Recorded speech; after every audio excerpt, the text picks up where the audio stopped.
Célia Pétrissan, vous êtes expert comptable et vous allez nous parler des étapes d'une création d'entreprise réussie. Oui, bonjour. Donc je me présente, Célia Pétrissan. Donc effectivement, je suis expert comptable. Je suis la cofondatrice du cabinet PMC Expertise Comptable. Donc effectivement, j'ai sauté le pas de la création d'entreprise il y a à peu près 1 an et demi. Donc aujourd'hui, on a un cabinet de proximité. On se situe sur Bordeaux Centre. Aujourd'hui, au travers de cette présentation, je vais vous présenter les différentes étapes pour créer une entreprise dans de bonnes conditions.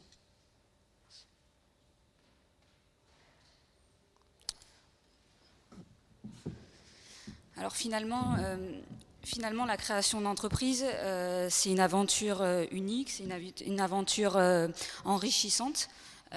Cependant, c'est un projet qui va vous demander de la préparation. Certaines étapes peuvent parfois être complexes, d'où l'importance de se faire accompagner. Et finalement, voilà, de l'idée à la création de l'entreprise effective, la route est parfois longue. Donc voilà, au travers de cette présentation, je vais vous présenter de manière synthétique, on va pas aller dans les détails effectivement, mais les principaux points d'attention, les principales étapes sur lesquelles voilà, vous devez réfléchir pour pouvoir créer votre entreprise ensuite dans de bonnes conditions. Alors finalement, au départ, tout projet d'entreprise commence par une idée. Vous avez une idée d'entreprise, il va falloir la définir au sein de votre business model. Donc le business model, c'est votre modèle économique. Finalement, très simplement, c'est comment allez-vous gagner de l'argent, quel va être votre marché et quel va être vos moyens de différenciation par rapport à la concurrence. Alors, dans quelles activités s'installer? Vous pouvez vous installer dans des activités diverses et variées, peut-être une activité où vous avez déjà de l'expérience, où vous êtes peut-être actuellement salarié dans ce secteur. Dans ce cas-là, ce sera notamment un point fort, enfin un avantage si vous sollicitez un financement bancaire, où le banquier va s'attacher à votre expérience professionnelle et ce sera un plus pour faire passer votre demande de financement. C'est ce qu'on rencontre dans la pratique. Ça peut être, vous pouvez également créer une activité qui n'a rien à voir avec votre activité actuelle. Dans ce cas-là, une activité existante, par exemple. Dans ce cas-là, ce qui sera important, ce seront les points de différenciation par rapport à vos principaux concurrents, notamment. Où vous pouvez vous lancer dans un projet finalement issu de votre analyse personnelle. Vous voyez qu'il y a un besoin dans un secteur d'activité, tout simplement. Voilà, ça peut refléter finalement ce que vous observez dans la vie quotidienne.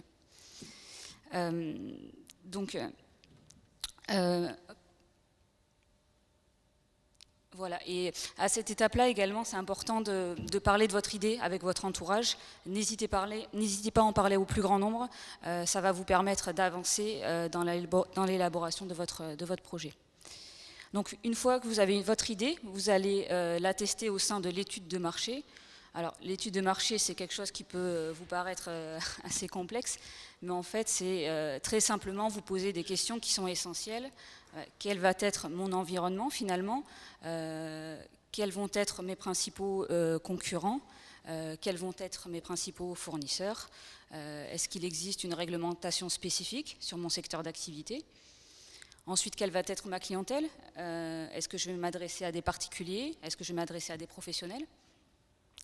Et ensuite, la définition de votre offre, finalement, qu'est-ce que je vais vendre, quel produit ou service je vais vendre, à quel prix, comment vous allez définir votre prix. Comment également vous allez vous faire connaître, parce que finalement créer votre entreprise c'est bien, mais voilà, quel réseau, par quels moyens vous allez vous faire connaître. Est-ce que ce sera par votre réseau personnel? Est-ce que vous allez faire de la pub? Voilà, tout ça c'est des éléments qu'il faut prendre en compte, appréhender au moment de votre étude de marché.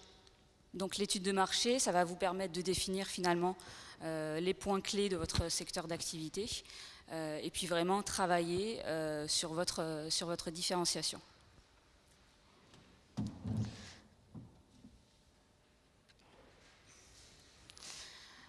Donc une fois que vous avez travaillé sur ces différents éléments, une étape qui est vraiment essentielle, c'est le choix de la forme juridique que vous allez retenir pour votre projet. Le choix de la structure va avoir des conséquences qui sont assez importantes en termes de fiscalité, on va le voir, et en termes de protection sociale en tant que dirigeant d'entreprise. Alors, plusieurs éléments finalement pour définir votre forme juridique. Est-ce que vous vous lancez seul ou est-ce que vous vous lancez avec des associés? Est-ce que vous avez un patrimoine personnel à protéger? Est-ce que votre projet nécessite des financements importants pour démarrer votre activité?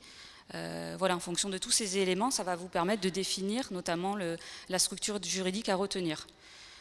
Donc au niveau des structures juridiques, on compte deux grandes familles, on va dire, les entreprises individuelles. Alors une entreprise individuelle, c'est très simplement exercer en nom propre, c'est exercer son activité sans créer de structure juridique qui sera dédiée. Donc on distingue la micro-entreprise, qui est un régime vraiment simplifié, qui est forfaitaire, et l'entreprise individuelle au réel. Ensuite, si vous partez sur une forme sociétaire, donc la société, elle a la personnalité morale. L'autre avantage également, c'est qu'en tant que dirigeant, en tant qu'associé, votre responsabilité sera limitée au montant de vos apports, à la différence de l'entreprise individuelle où on parle de responsabilité dite illimitée. Alors c'est-à-dire qu'en fait, en société, si pour une raison ou pour une autre, vous avez à un moment donné accumulé des dettes, on ne pourra pas venir chercher votre responsabilité en dehors de l'apport initial que vous avez fait à votre société. Voilà, sauf cas de faute de gestion avérée, enfin voilà, des choses vraiment très, très, très particulières. À noter donc les principales sociétés, voilà, la SAS et la SARL, sachant qu'on peut tout à fait se lancer seul en société. Donc il existe une forme unipersonnelle de la SARL qui est l'EURL et une forme unipersonnelle de la SAS qui est la SASU.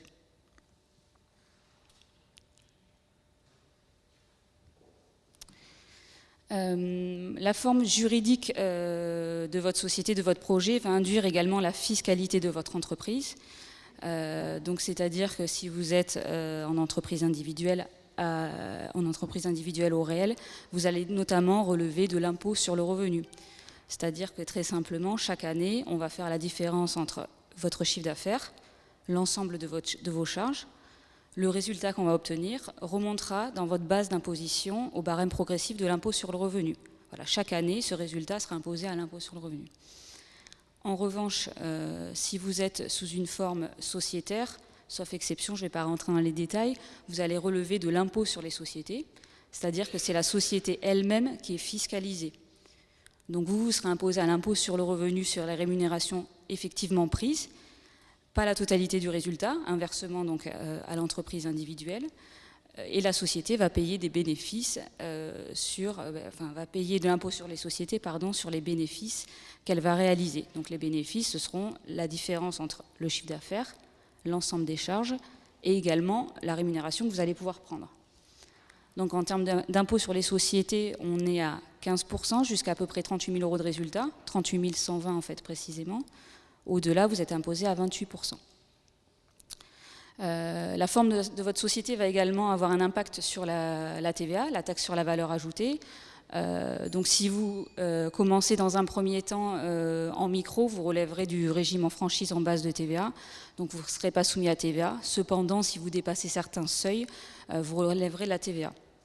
De même, finalement, dans les sociétés, vous pouvez tout à fait opter pour le régime en franchise de TVA, c'est possible, à voir si c'est judicieux dans votre projet. Ça va dépendre notamment de vos investissements, du montant du chiffre d'affaires réalisé également, puis si vous vous adressez plutôt à des particuliers ou à des professionnels.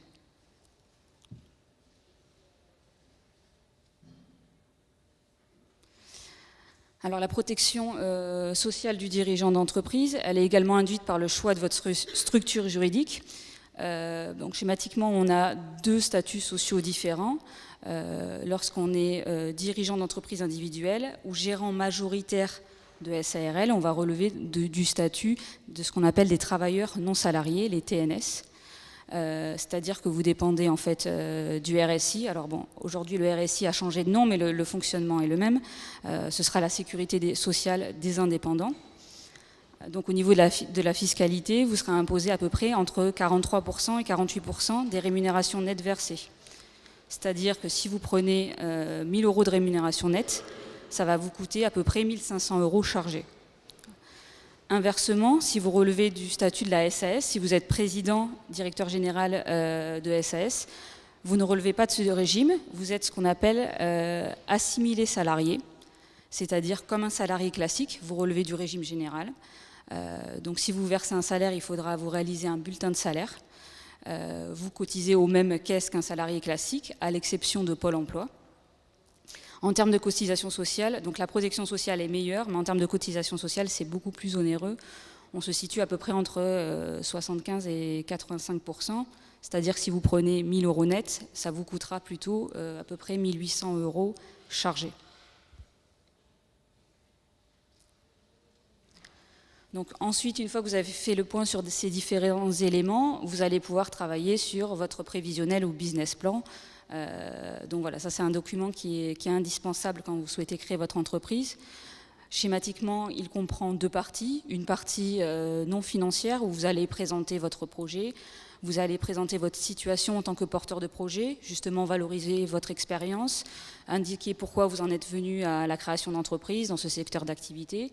Et puis vous allez reprendre également votre étude de marché. Il y a également une partie financière qui va présenter un prévisionnel d'activité.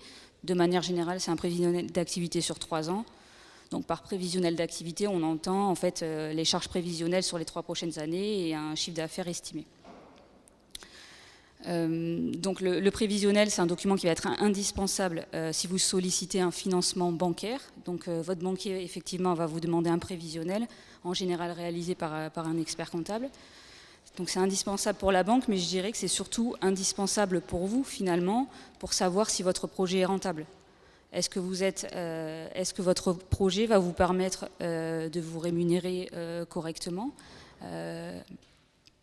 Est-ce que votre activité est rentable ? Ça va vous permettre également de déterminer votre besoin en financement. C'est-à-dire, est-ce que votre apport initial va suffire ? Est-ce que vous allez devoir solliciter des financements bancaires ? On va également déterminer des indicateurs clés comme le seuil de rentabilité. Alors, très simplement, voilà, le seuil de rentabilité, ce sera le niveau de chiffre d'affaires qui va vous permettre de couvrir toutes vos charges, donc vos charges fixes et vos charges variables. Donc finalement, le chiffre d'affaires à partir duquel vous allez commencer à gagner de l'argent. Donc voilà, c'est un indicateur qui est vraiment essentiel. Et enfin, le business plan, ça va vous permettre d'apprendre à présenter votre projet de manière structurée.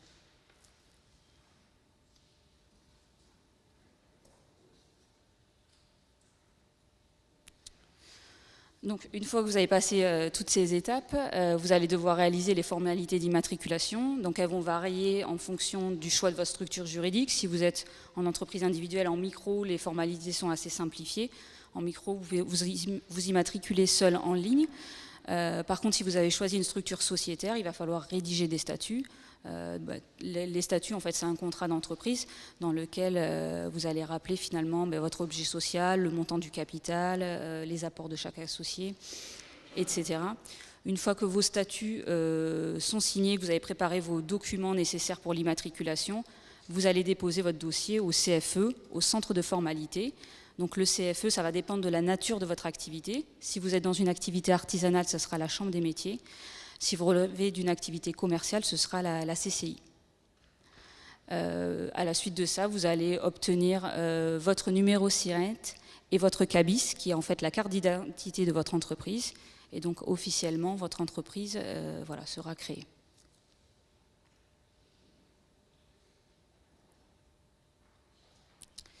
Donc voilà, pour conclure, je voulais juste insister finalement sur le fait d'être bien préparé quand on souhaite créer son activité. La création d'entreprise, finalement, c'est la succession d'un certain nombre d'étapes qui sont importantes, sur lesquelles vous devez vraiment vous poser en amont.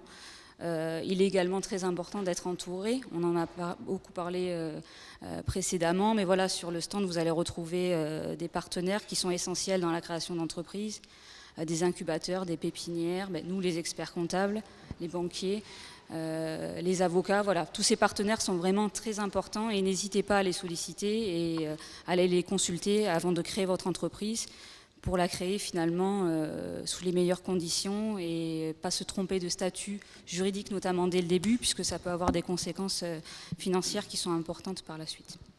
Merci beaucoup Célia.